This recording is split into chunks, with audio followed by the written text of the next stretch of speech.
Nós vamos falar com da França no final do programa, e ontem eu fui ver a França e a Suécia. Gente, não dá, não dá. Não dá para ninguém. Que Né? Não dá. isso? Eu falei que em algum programa, eu falei aqui em algum programa que a Argentina estava melhor do que a França. Eu vou mudar de opinião. Ontem eu fui ver de perto, e quando você vai no estádio, você vê a movimentação dos jogadores. Você não vê só onde a bola tá, né? Onde a câmera focaliza. Não dá. Não dá para ninguém nessa Copa do Mundo enfrentar a França, qualquer resultado que alguém ganhe da França nessa Copa do Mundo é zebra. Ó, Também acho. eu também acho, e acho que tem uma avaliação aqui no Brasil, às vezes um pouco. Não vou dizer que ela é rasa, mas ela é muito otimista de que em condições normais tem competição. Em condições normais não tem competição. Tem num dia que a França estiver jogando ruim, mal, se tiver uma expulsão, um jogador isso aí. suspenso. Em condições normais hoje, nenhum time está no nível que a França está. Se fosse um campeonato de pontos corridos, aí a França colocaria uns 20 pontos na frente do A França está segundo. jogando em estadual até agora na Mas Copa, gente. Todo jogo da exato. França parece jogo de estadual. Exato, é muito diferente dos outros. Agora, se for agora um dia ruim, o cara pode ser expulso no começo do jogo, o goleiro vai sair para um escanteio. Em condições normais não tem competição, não dá, gente. Em não condições normais realmente não tem competição. Acho que nem com a França. Já o Mbappé falou outro dia, não, enquanto a Argentina estiver na Copa e o Messi estiver jogando o que ele está jogando, a Argentina é a favorita, mas de fato, e não importa qual era o grupo da França ou não era o grupo da França, a verdade é que a França parece estar jogando em outra rota. Parece que eles não estão em fim de temporada, parece que eles estão jogando frescos a Copa do Mundo, são mais jovens, é um time mais jovem, mais forte, mas todo mundo jogou a temporada toda. Mostra de novo para mim essa arte da FIFA, não sei se você viu, Morelli. É uma arte que a FIFA postou quando o jogo acabou, de um dos gols do Mbappé de ontem. E aí a própria FIFA postou, né, a curva que a bola faz com o nome dele, Mbappé, e aí estava escrito 18 gols, 18 jogos e contando. A FIFA escreve no tweet dela sobre o Mbappé. É um absurdo que esse cara joga, é um absurdo. Não, ele não tem, você sabe que eu fico tentando encontrar defeitos dele, né? Porque a gente ouve de vez em Não quando, joga no Coringão. mas escuta, É ele um não grande tem defeito. muita habilidade. Tem, né? Gente, ele é hábil, ele é técnico. É que ele corre tanto que isso também parece que ofusca um pouco as outras qualidades que ele tem. 18 gols em Copa do Mundo, em 18 jogos, é um negócio absurdo. Agora, eu queria só lembrar uma coisa. Sabe que o Haaland, você juntar as eliminatórias com a Copa do Mundo, o Haaland fez 21 gols em 11 jogos. Só ontem que ele perdeu a média de 2 por jogo. É uma coisa. Só isso. Você estava no estádio, Molina, queria que você contasse, porque se a torcida da França tá com essa sensação, tipo, fazendo uma contagem agressiva. Faltam 18 dias para levantar o Tetra. E é bem isso mesmo, Marília. Assim, eu tô para dizer que o Mbappé é o piorzinho deles, viu? O Mbappé é veloz, faz gol, é inteligente para burro, mas olha, o Olise, o Barcola, o Dembélé, esses caras eles jogam muito mais do que o Mbappé. O Mbappé é um finalizador rápido que tem muita categoria. Esses outros caras, eles pensam o time. Parece aqueles meninos que jogavam bola nas ruas de Paris que se encontraram agora para disputar uma Copa do Mundo. Todos amigos, todos cresceram juntos, e eles jogam de uma forma leve, solta. A Suécia fez a sua melhor partida, e eles brincaram em campo. Foi 3-0 para a França. Essa contagem regressiva é uma realidade, é uma realidade de fato. Claro que o futebol permite muitas coisas, mas se continuar dessa forma, não tem adversário para a França. O Haaland é o fazedor de gols, só voltando para o que o Piperno falou. E o Haaland nasceu em Leeds, né? O Haaland, o pai dele jogava no Leeds e ele poderia ter jogado na Inglaterra. Imagine o Haaland na Inglaterra. Mas ele preferiu a Noruega e ele hoje é o principal jogador do time norueguês. Agora que o Mbappé Agora, no meu ponto tá assim, o Molina. Que homem pro Mbappé. Calma. Calma, Não vai gente, jogar no nosso tricolor. Calma. Que, aliás, o que o Mbappé criou de chance para os outros ontem, o que ele deu de É que bola foi pro 3-0 Olise, fora o baile, né? aliás, ele deixou todo mundo na cara do gol várias e várias vezes e o pessoal não estava com a pontaria muito ajustada. Olha, em relação a essa seleção da França, a França não ganhou nada, pode ser eliminada pelo Paraguai e tal, essas coisas podem acontecer no futebol, mas eu acho, tudo que eu vi até agora, que esse time é potencialmente o melhor time, a melhor seleção desse século XXI até agora. Eu acho melhor do que todas as outras seleções campeãs do mundo de 2002 para cá. Eu vi muita gente comparando essa seleção. A França de 2026 é o Brasil de 2006. Não é, gente. Não, o Brasil era muito favorito, mas não jogou na Copa de 2006, na primeira fase, nem nas oitavas de final, um futebol que colocasse o Brasil como favoritaço daquela Copa. Era todo mundo acima do peso, era uma farra, tinha uma crise, etc e tal. O Brasil já estreia na Copa do Mundo cheio de dúvidas por conta disso. Ganha na primeira fase, faz 4 no Japão e tal. Mas o Brasil não jogou naquela Copa o que a França já jogou nessa. E outra coisa, esses jogadores, nesse momento, é o melhor momento deles. Não era o melhor momento da vida do Ronaldo, não era o melhor momento da vida do Adriano, não era o melhor momento da vida, talvez fosse do Ronaldinho Gaúcho. Pouco do Kaká, que ia começar a melhorar quando ele fosse para o Real Madrid. A questão é que essa seleção da França, dessa vez, ela se mostra favorita. Ela não chegou com um nome de favorita, ela se mostra favorita. Tem os números aqui, não é? Para me mostrar, dos artilheiros de Copa do Mundo, é isso? E ó, o Messi ainda é o artilheiro com 19, Mbappé ontem chegou a 18. Um Klose 16, Ronaldo 15, Gerd Müller 14, que tá nessa Copa temos o Harry Kane com 11, o Cristiano Ronaldo com 10 e o Haaland que ontem fez o 5º gol. Então a gente sempre fala que o Mbappé vai passar o Messi porque ele tem mais Copas para fazer. E aí no caso de artilheiros em mata-matas de Copa do Mundo, tem o Mbappé que chegou a 10 gols ontem, o Leônidas da Silva tinha 8, o Ronaldo 8, o Just Fontaine 7, ele já tinha passado até o Just Fontaine em gols em Copa, pela França, o Vavá 7, o Ney Deli, na época Tchecoslováquia, né? Agora não existe mais, 7, Pelé 7 e o Messi em mata-matas tem 5. Cadê o menino Ney? Não tem. Que pena. Tá. Mas, olha, esse primeiro gol que o Mbappé fez ontem... Ele tá no banco. No banco?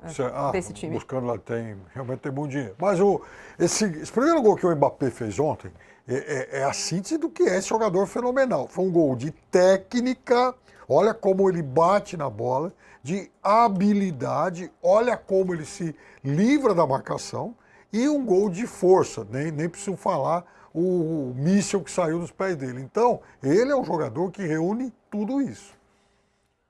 Eu tenho uma... E ele tem 27 anos, né, Piperno?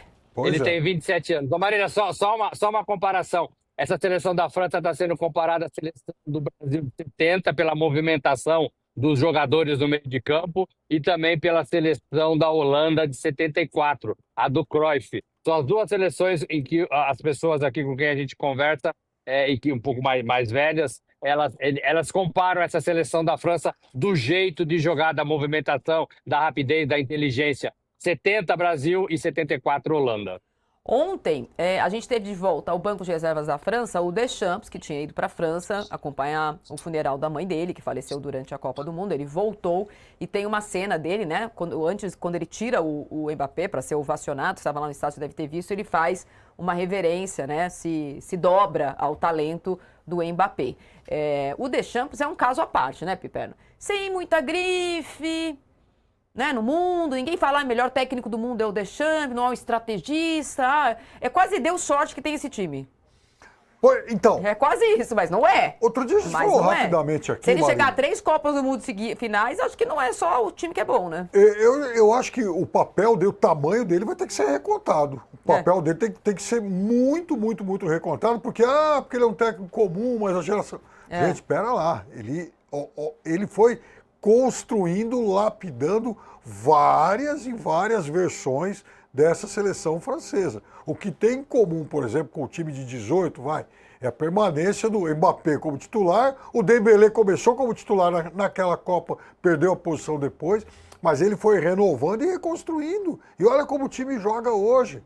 Então, o técnico de seleção é diferente do técnico de clube, claro, são outras dinâmicas e tal, mas eu acho que se a gente pegar se a gente começar a estabelecer uma hierarquia dos grandes técnicos de seleções de toda a história, esse cara está no panteão. O Morelli falou sobre comparações com a seleção de 70, e eu não vou fazer essa comparação, mas eu vou fazer essa comparação com o Zagallo. Porque também se deu durante muitos anos, menos crédito ao Zagallo, porque a seleção de 70 só tinha craque. Como se o Zagallo não tivesse nenhuma importância na formação desse time. E me parece que tudo que se fala sobre a França, o Deschamps está na 10ª, não está no lead, não está no segundo parágrafo, não está no terceiro, lá na pé da matéria. E o Deschamps também está chegando, vai se despedir depois de 14 anos. Eu acho que o trabalho dele, além de tecnicamente, evidentemente, não pode ser ignorado, facilita ter os jogadores, mas de vestiário. Já pensou? O vestiário da França é duríssimo, hein?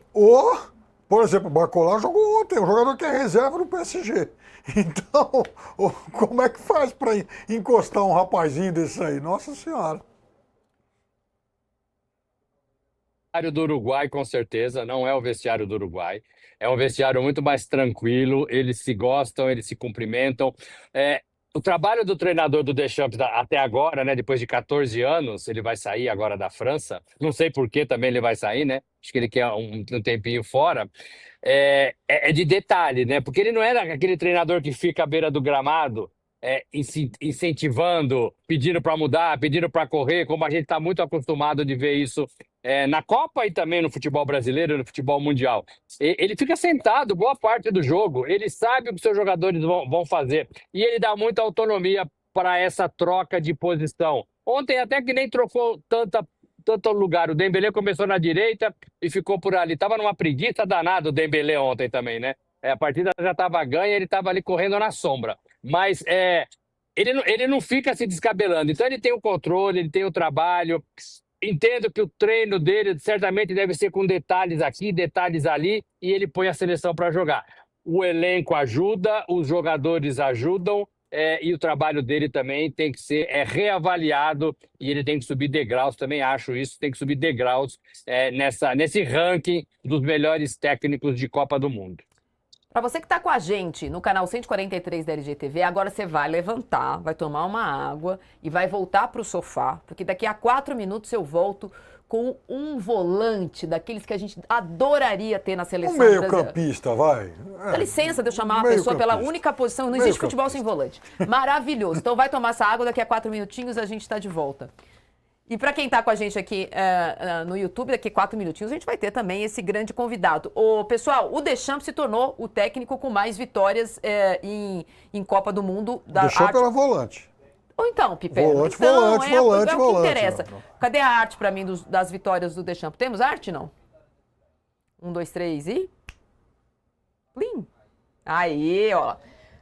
Didier Deschamps, 16 vitórias. Sean, 16 vitórias. E o Zagallo, 11 vitórias. Porque eu falei do Zagallo justamente por isso. Demorou um pouco para a história contar a importância que o Zagallo teve naquela seleção. O Deschamps, evidentemente, a França tem 2 finais de Copa seguidas, é porque o time tem muita vitória. Agora, por isso que não dá pra... Eu acho que as pessoas dão uma diminuída nele, Piper. Só uma coisa. Com a de ontem, ele foi para 17. Ontem ele bateu o recorde. Então, ontem foi porque enfim, o Deschamps já é um técnico de 4 Copas do Mundo, né? E até o jornal L'Equipe faz um ranking, tem uma matéria sobre isso hoje. E o Deschamps, tem uma coisa, ele é um cara, ele pode se tornar somente o segundo técnico em toda a história de Copas do Mundo a vencer dois mundiais. Só o Vittorio Pozzo, o italiano lá atrás, em 34, 38, conseguiu isso. Então, ele pode, se for campeão agora, claro, ainda falta muito, faltam 4 jogos, mas ele poderia se colocar como um dos 2 únicos bicampeões, além do que ele também já tem um vice. A gente tem também o que a França está jogando, Morelli, que você viu ao vivo e a cores diante dos seus olhos, virou meme e virou também uma série de tweets e arte de capas de jornal, porque tá todo mundo com medo. Parece que tá chegando, como chama o vilão do Homem-Aranha? Agora que o Messi até fez propaganda do Homem-Aranha, tá parecendo o vilão do Homem-Aranha. A única coisa que me faz acreditar nas possibilidades dessa França não vencer a Copa do Mundo é que eles são bons até demais. Então é tão favorito que vai cair. Eu já acho o contrário. O Vitor fala, mó esculacho a França jogar depois da gente, a nossa ilusão do Hexa não poder durar nem 24 horas direito. A Milena fala, toda vez que eu escuto os novos jogadores da França, eu tenho vontade de morrer. Meu Deus, que seleção é essa que até os reservas são fortes? Temos mais? Sempre que me animo com o Hexa, vem um jogo da França e me coloca no meu lugar. A vida é assim. E a França realmente está com um time muito forte, mas não é impossível de vencê-lo. Uma estratégia que eu acho que poderia ser explorada é a estratégia de sequestrar os jogadores da França. Aí não, não pode. Quanto ressentimento. O Hélio de la Penha escreveu, essa França só perde para nós na final, a vingança de 98. O Mbappé vai ter uma convulsão, acho que não. Mbappé, aí a capa do L'Equipe. É do AS essa? Do AS. Mbappé Olise, gols e magia. França fulmina a Suécia a caminho das oitavas. E o 10 do Madrid, mas é também uma coisa clubista, né? Fez outro doblete e pisa nos calcanhares do Messi. Ei, Laia! O L'Equipe fala, um espetáculo no coração da ação. O regresso de Didier Deschamps ao banco de reservas, Kylian Mbappé e a seleção francesa superam a França e chegam às oitavas. Isso não é uma manchete, Piperno, isso é um livro. Tem que ligar lá para seus colegas do L'Equipe e falar isso para eles. O Marca fala com uma superioridade que resulta, que se torna obscena. Tá ficando difícil de não reconhecer. Mundo Desportivo fala, a França dá medo.